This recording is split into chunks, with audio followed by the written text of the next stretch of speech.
Trustees, we are going to now look at information item 5B, the AAPS team vaccination report. Dr. Swift. Thank you, Chair Kelly and trustees, members of the community. We have with us this evening Ms. Shantae Langford and Ms. Jenna Bacalor, who have been in charge of this vaccination reporting endeavor. Trustees, it's been a rather complicated journey, as you might imagine, with between 3,000 and 4,000 people. And if you put in all the folks that have been hired and those that have exited, it gets to be a large number of names. It was on July 30th, and trustees attached to board docs. I put the announcement there, walk down memory lane. It was on July 30th last summer that we notified our Ann Arbor Public Schools team that they would be required as terms and conditions of their employment to be fully vaccinated or to submit for weekly testing. So we were ahead of President Biden's mandates and all the things that came later on. And of course, Mr. Comza is observing all of the nuances of the loss, the suits with vaccine mandates. But our conditions have been clear from the beginning. And I just appreciate Ms. Bacalor and Ms. Langford who have followed through on this. So I do want to share that our goal from the beginning was to ensure the healthiest school environment possible. We wanted to inspire confidence among our staff and among our Ann Arbor Public Schools parents that we were doing everything possible to keep our students surrounded by individuals who are fully vaccinated and to keep them as healthy and safe as possible during this COVID year. Trustees, a complication was that we had a hiring endeavor in July, August, September, October, a hiring endeavor unlike any in any previous year of our careers. So this database has undergone transitions. In fact, trustees, in the minutes that I've been talking to open this topic, the database has changed. That is how often it is changing with employees being entered and employees being exited. So what you're receiving this evening is a snapshot of our data from November 1st. So this is as of November 1st, where we were with vaccination in the Ann Arbor Public Schools. Now, we asked the team to bring the data, but to also share with us what are the highlights and what are the challenges. So they're going to tell you exactly what we've been dealing with. I do hear from parents, as you do, trustees, well, just require it. Go ahead and require it. And just a reminder that really is the state health authority. The trustees don't really have that authority. Certainly, we've seen a couple of districts across the country do that. But in Michigan, that authority is held by the Michigan Department of Health and Human Services. So at this time, it is a vaccinate or test situation. And I'll turn it over now to Ms. Bacalor and Ms. Langford. Good evening. Thank you, Dr. Swift. Good evening, trustees and everyone here this evening. I was going to say community, but it looks like most people are employees. Good to see you, Mr. Powell. Thank you for allowing us to be here this evening and present what I believe is some really good information that you'll be happy to hear. And with that, I'm going to turn it over to Ms. Bacalor to get us started. All right. I think we're going to be modifying this a little bit based on just what's happened over the last couple of days. But the overview of the presentation will be the first thing we do. Then we'll talk about the percent vaccinated among our employee groups. Then we will get into the testing program, which I think is the first time in AAPS we have ever taken on this kind of endeavor, and then talk about next steps. So first, we will go to our why. It's always good to start with the why. So when, like Dr. Swift said, back in August, we were looking for anything we could do to try to give, provide safety, but also give parents peace of mind, because we had heard from a lot of parents over the summer, are you going to tell me if my teacher is vaccinated? And of course, we can't tell at that level. But what we wanted to be able to say was, we have a lot of people vaccinated. What we knew back then was that unvaccinated individuals are at much greater risk for testing positive. This has been proven in many different studies. Unvaccinated people are also more likely to end up in the hospital and unfortunately to die. And we also knew that the Delta variant was much more contagious than the original. So we're entering into the school year with these different sets of information. Our goal was to, we're talking about layers of protection. We want to keep schools open as much as we can. We think this is a strategy we can use to do that. And that weekly testing of unvaccinated staff would allow us to quickly kind of contain that situation. So what we'll talk about tonight is how this has all worked out so far. That's what we're going to do. So now I will turn it back over to Ms. Langford to talk more. All right. So to begin with, we obviously had to come up with some kind of implementation process. So we had to figure out, who is and who is not vaccinated and where are we going to store all this information. So we worked with our head of IT right now, Mrs. Kellstrom, Dr. Kellstrom, I'm sorry, who really helped us come up with a secure site so that we were comfortable with the information that was being put into the system. So we sent out a staff survey to all staff and all of our partner contracted employees, asking them to complete the survey way back in August before we even started school. And then their vaccination cards were to be uploaded as proof of vaccination if they were stating they were vaccinated. So after we identified, we had to provide something for those individuals who were not vaccinated, and we were going to require weekly testing. So Jenna and her team worked with a company called Links DR or DX, and they are performing weekly testing at Scarlett Middle School every week, as well as a Wagner Road location. And then for any employees who didn't want to go to Links RX and still choose not to go there, they're able to go ahead and be vaccinated elsewhere and have it submitted to us that way. Be tested. Sorry.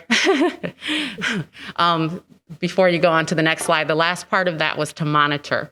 And that has been what Dr. Swift was referring to when she said it has been and changes all the time. We have to continue to test, to monitor and make sure we're in compliance. We're going back and forth as so many people are entering and exiting the system. Every week we have new hire orientation where we have probably 20 more people coming into the system every week. So just the monitoring alone is a daily, hourly process just to make sure that we're keeping up. So we divided our employees up to kind of help you visualize it by tiers.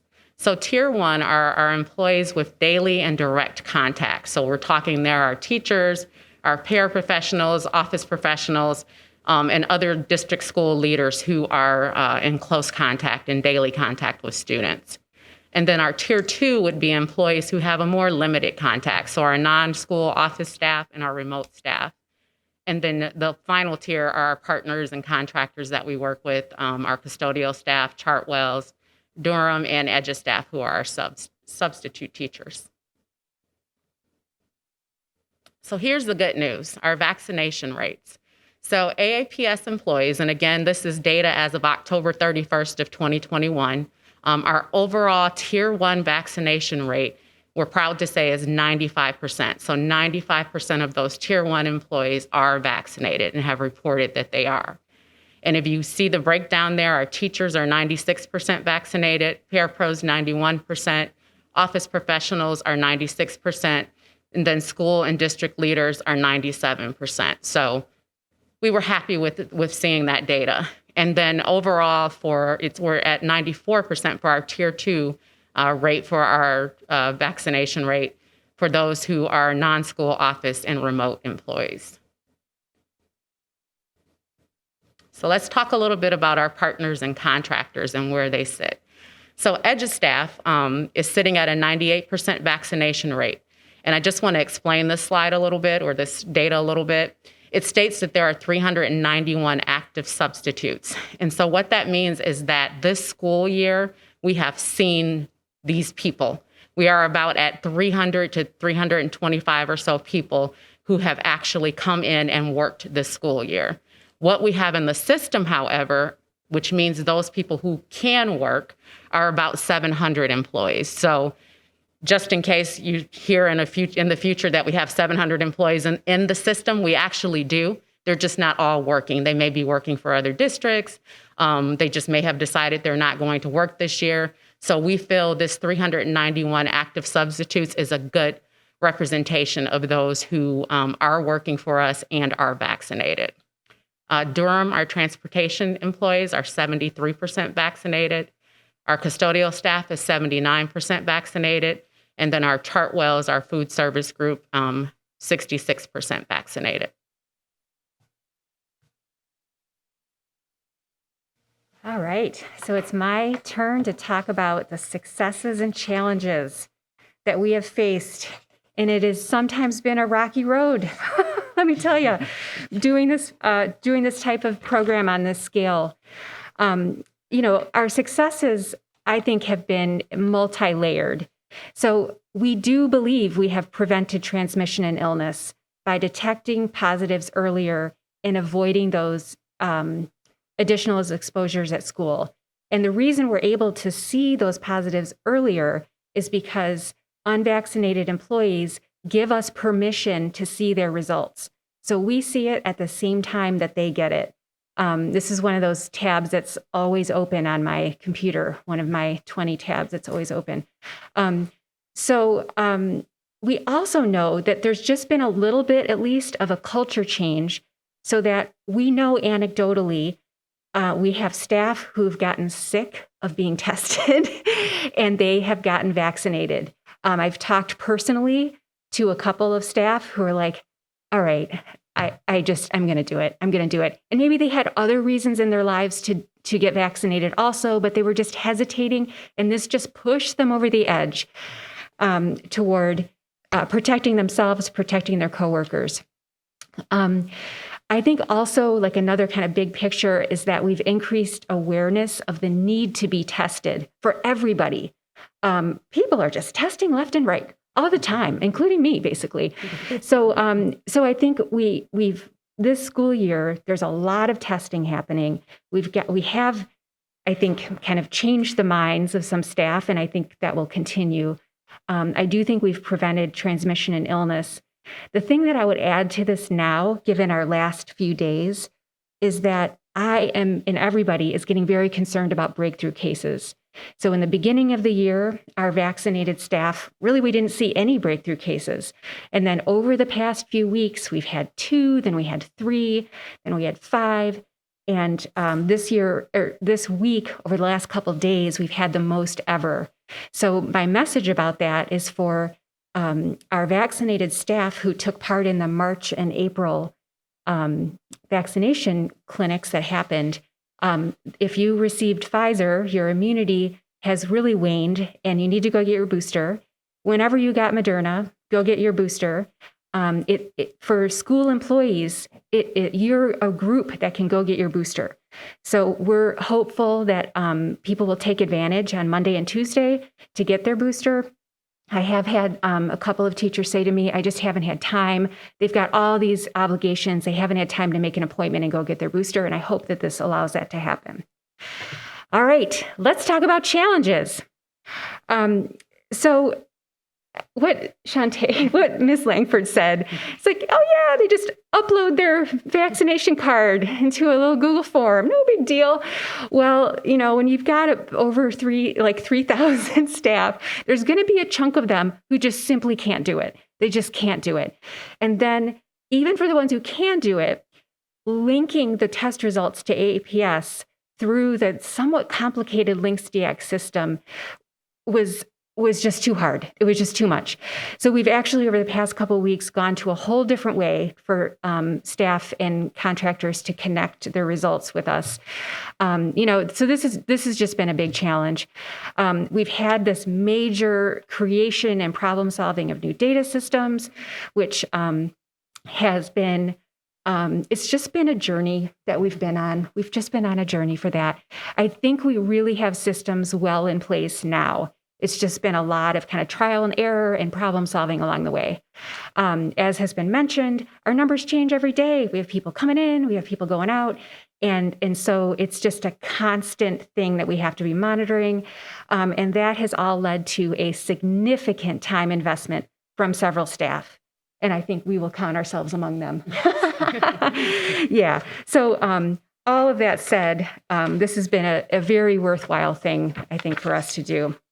Next slide, please. All right. So here we have our umbrella, our overall program impact. I've alluded to some of this already. We do believe it added another layer of protection. This weekly testing has become a routine, and I think we've built this testing culture. So, a couple days ago when I made this slide, we had program detected at least 15 COVID-19 cases. Well, it's higher now. We have more now.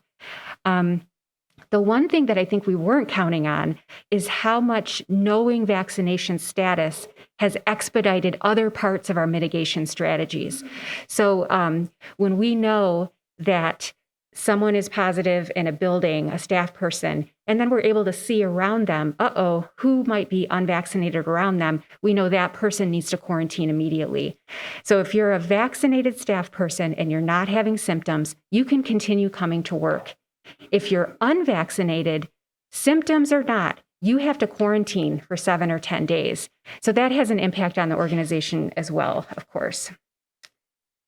All righty, I think we're on to, next steps. So we know that vaccination is our primary way out of this pandemic. So we will continue supporting vaccination in every way we can. It's required for all new AAPS hires. We're committed to providing all kinds of opportunities as best we can, even if it's information about opportunities. We're encouraging boosters. We will continue doing our testing. One thing the health department said recently in a meeting was that a lot of school outbreaks begin with a positive staff person. So that's what they're seeing across the county. And so that's pretty interesting. We really need to stay on this. So we're going to continue our weekly monitoring, continuing all of the work. We've got these pretty good systems going now. And of course, as things change, which they just always do with COVID-19, we will make adjustments as needed. I had to just kind of chuckle smugly to myself when the OSHA and Biden information came out, because I read it and I thought, we're doing that, we're doing that, we're doing that. So we're ahead of the game on compliance with that. I know it's been stayed in a court, but we're just, lots of companies are moving forward. I don't know if there are very many other school districts doing this. Probably not, because it's a lot to do. But we're ahead of the game in that regard. All right, so I think we're available to answer any questions you might have. Very good. I'm going to just share, if it's all right, Trustee Kelly. The thing that you ask me, trustees, most often is how are our efforts comparing with other districts? And we ask that of ourselves all the time. And so I just want to share that as we look around the state and across the country, particularly in Michigan, I know of only one other district that is doing testing with the regularity that we are. And so we are far and away above. I know that many districts in this county and in the state do not know the status of their employees and their vaccination and testing requirements. So I feel very grateful that our team in Ann Arbor is our rank and file teachers and principals and everybody. It's a commitment that we've all made to live our shared core value of health and safety. And this is just one way that we do that. I know that there were employees in the summer and early fall who chose to exit the system because they did not want to be a part of this kind of monitoring of vaccination or submitting for testing. So I'm very proud of this effort because I believe it sets Ann Arbor Public Schools apart, and I believe it provides a layer of confidence and comfort for our staff, for our students, for our families, for our community. Thank you.